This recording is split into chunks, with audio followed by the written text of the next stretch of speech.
you all for being here. And before we introduce everyone, can we just get another really big round of applause?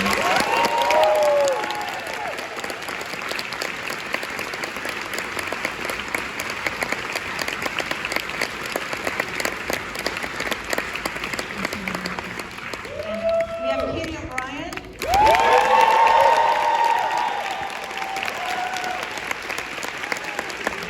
Kristen Stewart.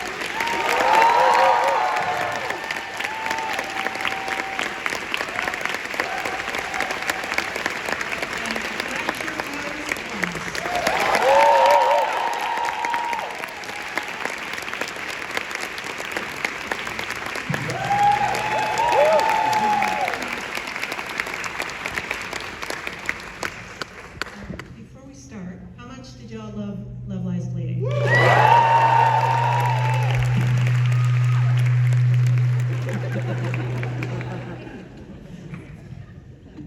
No, not you. You can all hear me, right? Sorry, was that bad? Felt like it was in my hands. I'll bet you liked it. First, thanks to all of you for being here, and thank you to our panel. And I'd like to begin with you, Rose, with a kind of standard question, I think, but I would love to hear a little bit more about your process of writing this incredibly wild ride with your co-writer, Veronica? Veronica, yeah. Yeah. Polish Yeah, W. and I mean, there's so many elements to this film. There's crime, there's a love story, there's body horror. Would you talk a little bit about how that coalesced? It's sort of just all unfurled that way. I mean, I think I went into it just knowing that I wanted to make something fun and kind of sweaty and violent, and thought making something about a bodybuilder was just sort of the start. That seemed like sort of interesting territory. Yeah, and then me and Veronica, like we've been friends for years and kind of read all of each other's stuff anyway. She's a writer-director as well. And hadn't co-written before, and it sounded like more fun than writing by yourself and less stressful, which it was. It was a lot of fun. So we just kind of like locked ourselves in a room for ages and kind of, I don't know, just tried to make all our characters' lives difficult and entertain each other and just kind of be led by what seemed like the most interesting, surprising turns of events. Great, well, thank you very much.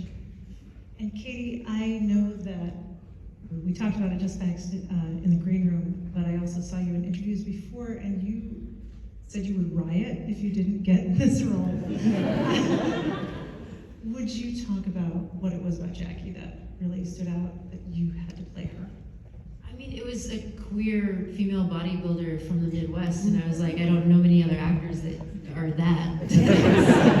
So I kind of thought that would be it. And I didn't even get the script until after the callback. I didn't know it was in the 80s until after the callback. No one told me. So when I found that out, I was like, this is even better. And when I read it, I was just like, I was shaking because it was such a good script. Like, it was so amazing, but also it was like Jackie goes through the ringer, and I was freaking out. I was like, I don't know if I can do it. But I already, I felt like I'd already committed at that point, so I was stuck. That's right. Hooray. Well, you were incredible in it, so thank you.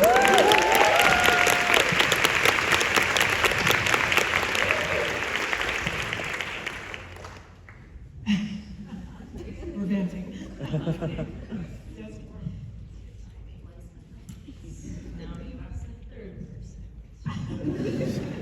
There is a rhythm, yes.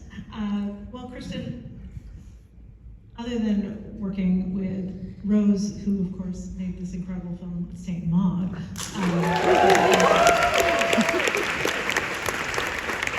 Lou is a different kind of lead character. We don't get to see her very often. And would you talk a little bit about embodying this kind of very complicated woman who's stuck in her hometown and, meets this incredible person? Yeah, I think,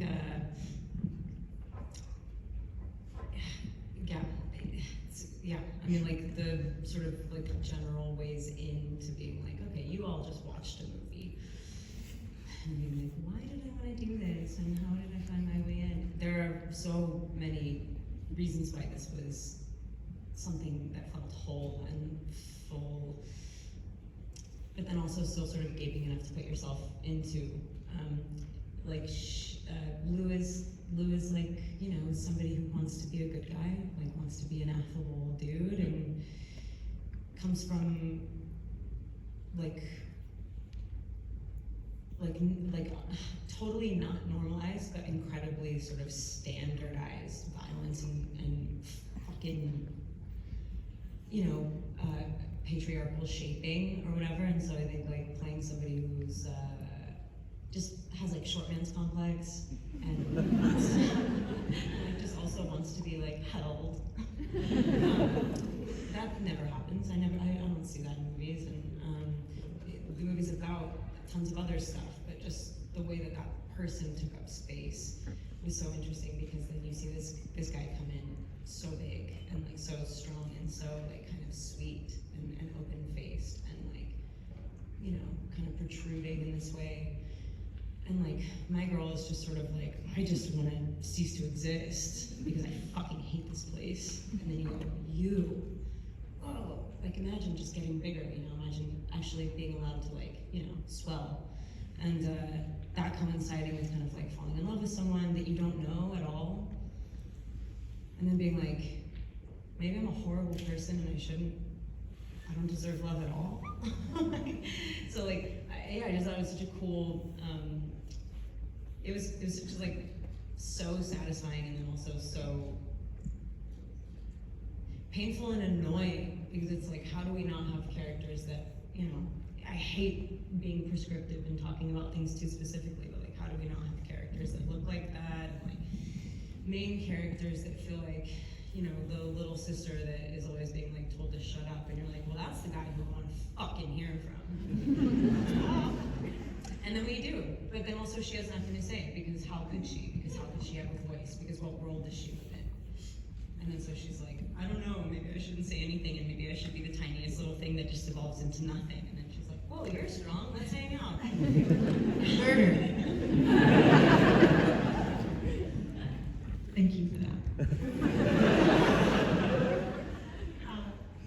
You're like, I didn't write that movie. Good synopsis. Rose, so I wanted to ask, because maybe this is a little bit selfish, but I came out in the late 80s, and this movie thrust me back into that era. I felt it viscerally, and your sense of time and place, it's so like almost more American than American films are, and it's almost more of that time than that time was. And you've got the bodybuilding and gym culture was so huge, and the anti-smoking tapes, and just all of these details were so incredible. But also, just as a queer person at that time, I was like, I felt it.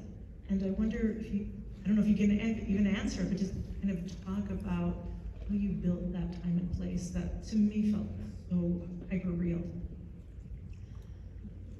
Well, to be honest, I think it probably came more from just a lifetime of someone who's not from America, just a lifetime of this sort of constant, omnipresent influence of American films and TV. So that's probably why all the Americanness of it feels really heightened. I suppose it's written by an English and a Polish woman who were kind of like, so our mental image of America probably is a very heightened, concentrated, slightly fictionalized version from all the millions of films and TV.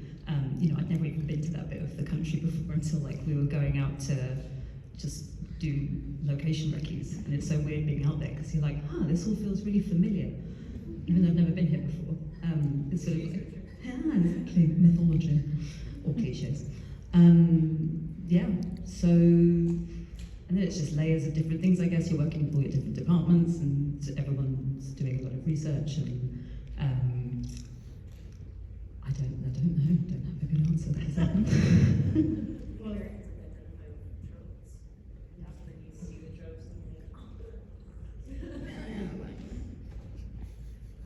Well, it worked at any rate, so thank you.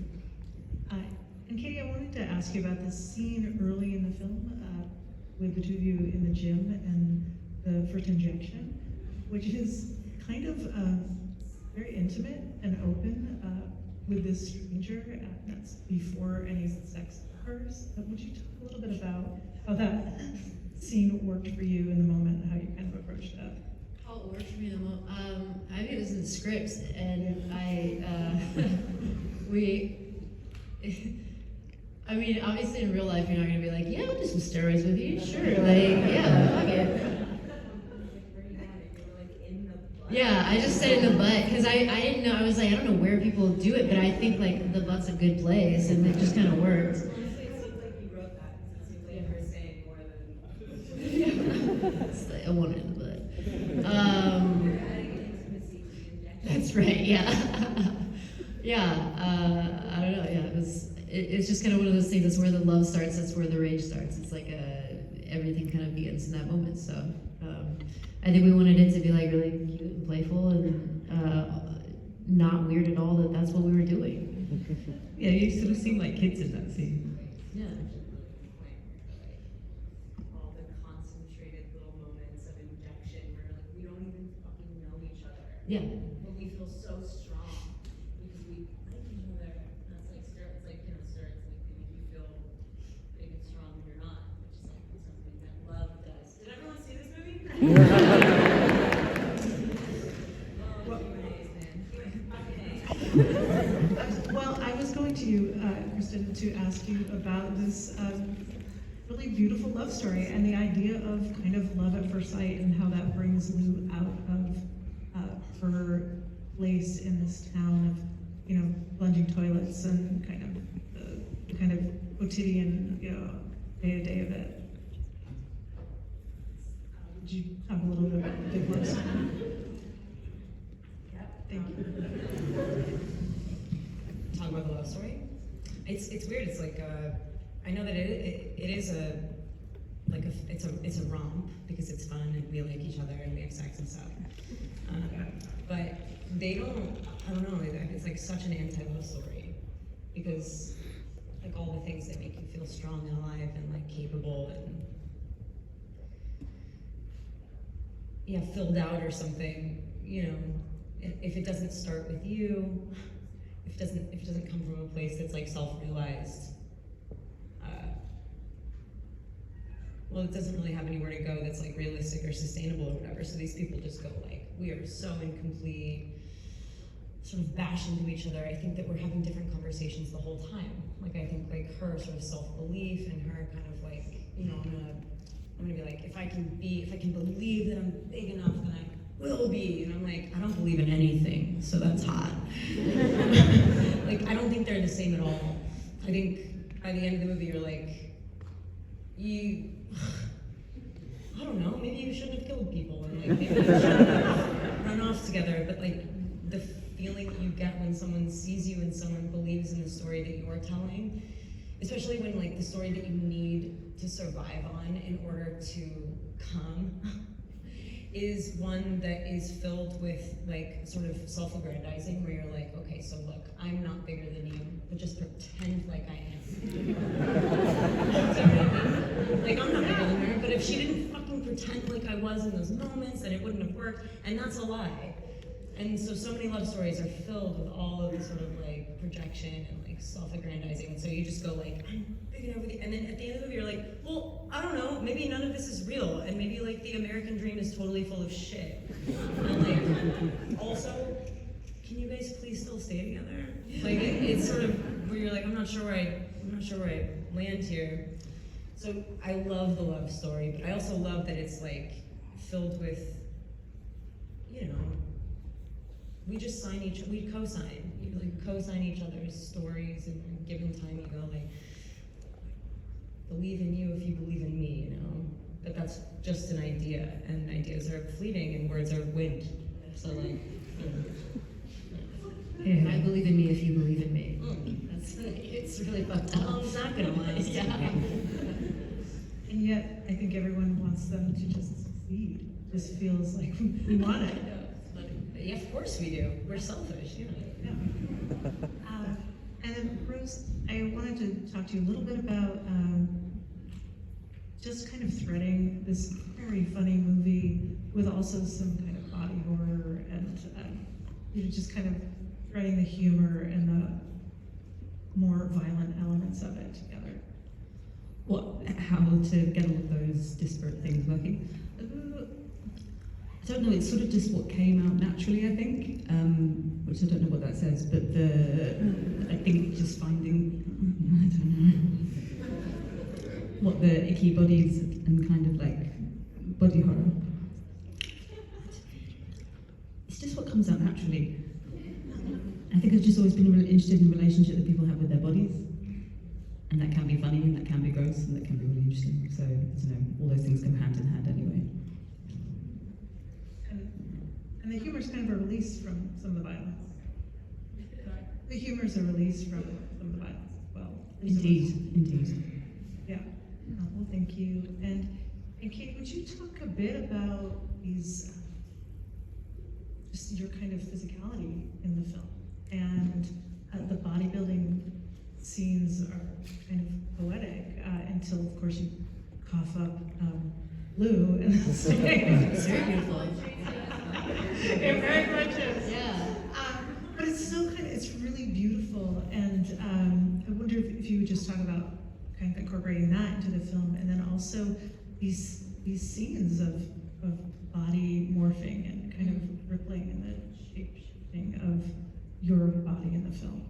Yeah, I mean, it's kind of weird because, like, I think changed a couple times what that would look like. So at one point it's like, it's going to be the ripples, and then it's like, oh, it's going to be a love glow. And then it's like, so we kind of, that part of it kind of changed a little bit here and there. But I think having the, like, aggressive, like, muscles was good foreshadowing, but also, like, I don't know, it was just more aggressive and fun for me to watch too. But in terms of, like, what I love about bodybuilding is it is an art, and people kind of look at it as this, like, lunky sport, which, there's a bit of that too, to some people.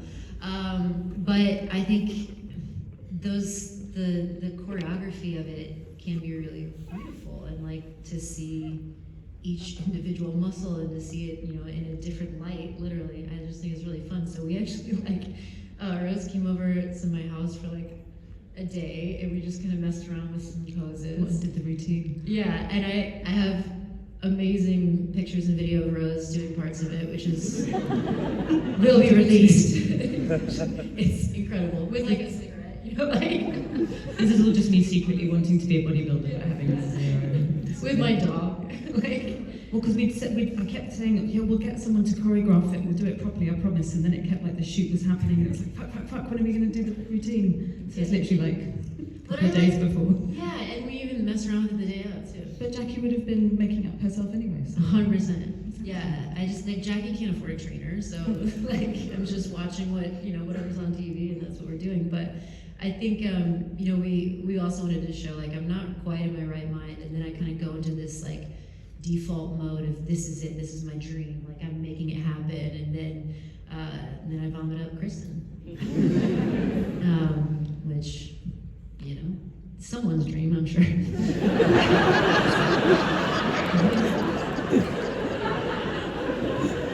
It's her.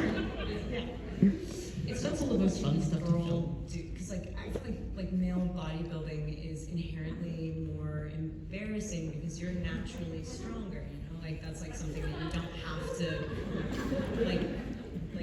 like display as much. But so if you, like, strength for just the sake of it, like, with no end, like, where you're like, there's no means for this. You're not doing this to, like, lift anything up or, like, do a sport or, like, whatever. You're like, watching a girl do that is not to be too binary about anything, but it is more fun because you're like, yes, the fact of it. Yes, the fact of this one singular muscle being strong. Yes, the fact of this one thing. Whereas on a dude, you're like, yeah, I know already. You're very strong. You're like, but look at every single bandy muscle. I'm like, I will look. I will look with a fucking microscope. It's also silly because, like, competitions are kind of silly too, because we still, like, in the women's competitions, you still get judged on your hair and makeup and your suit.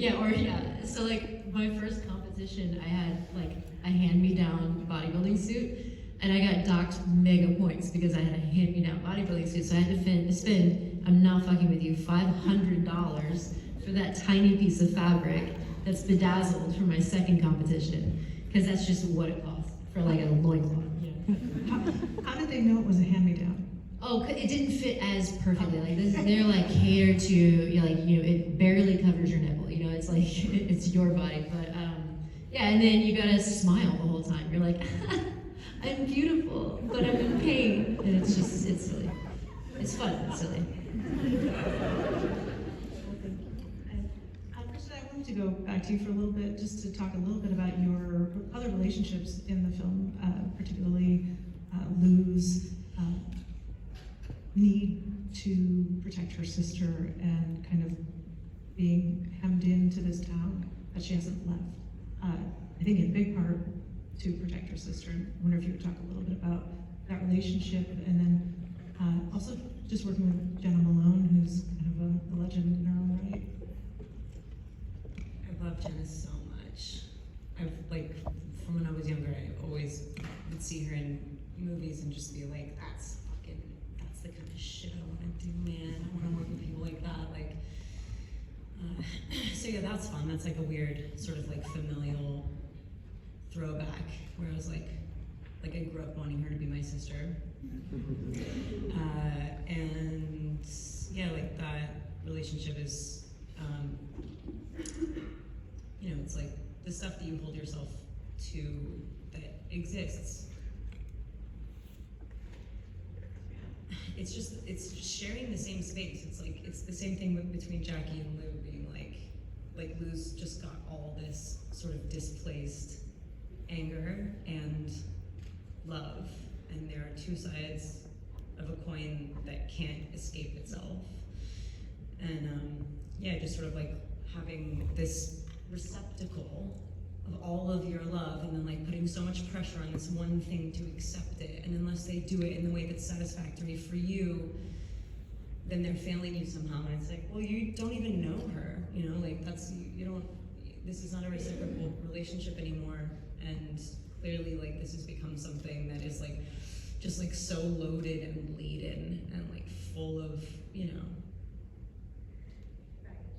yeah, it's just like full of baggage that they're so unprocessed, and like they're clearly leaning on each other, but like just slipping off, and ultimately it's so satisfying at the end to just be like, you don't know each other, you're a fucking moron. You don't, it's so satisfying to be like, we are family, but we don't need each other. And like, if we don't know each other, the decision to let it go, and look, I don't know if this is what the movie's about, but like, we've made whole lives out of your movie that couldn't exist for you. But like, yeah, just like being like, the obsessive nature of like being like, I'm a good guy, I'm good to my family, I fucking know them, like they're mine, I got them, like to the end. You're like, well, these stories that keep us afloat, it's mythology, it's not real. And but then at the same time you're like, but you guys look alike, and you're so, if you could just talk. So sad. That's the mythology of family. Yeah, thank you. And we are going to throw to a couple of audience questions in a moment, but I wanted to ask one question. Rose. This was a long, full Q&A, and everyone's still here, and fucking thank you for saying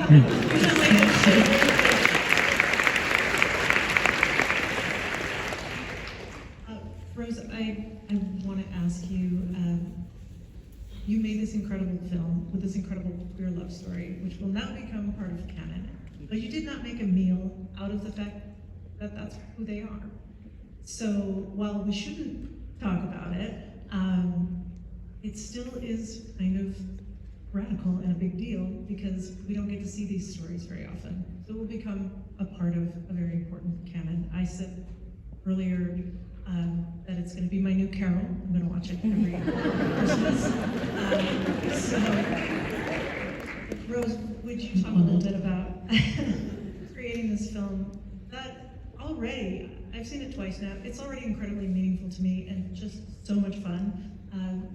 Would you just talk a little bit about making that for people who still want to see themselves? Oh, thank you. No, I mean, yeah, I mean, I never set out with like, this is the queer film I want to make and this is a statement thing. It's You provided a service, okay? that's just how the characters came out, and I don't know. I guess maybe that's. I don't know. Maybe that's just because I got given the opportunity. I was fortunate enough to get given the opportunity to make a film, you know, big old film, and this is just the one that I really wanted to see. And yeah, I felt like these are probably characters which I would probably have loved to have seen growing up and stuff. And I don't know. That's just. She's like, this is so embarrassing. I know, exactly. Shut up, can't express feelings in public. Yeah. Well, thank you very much. I appreciate it.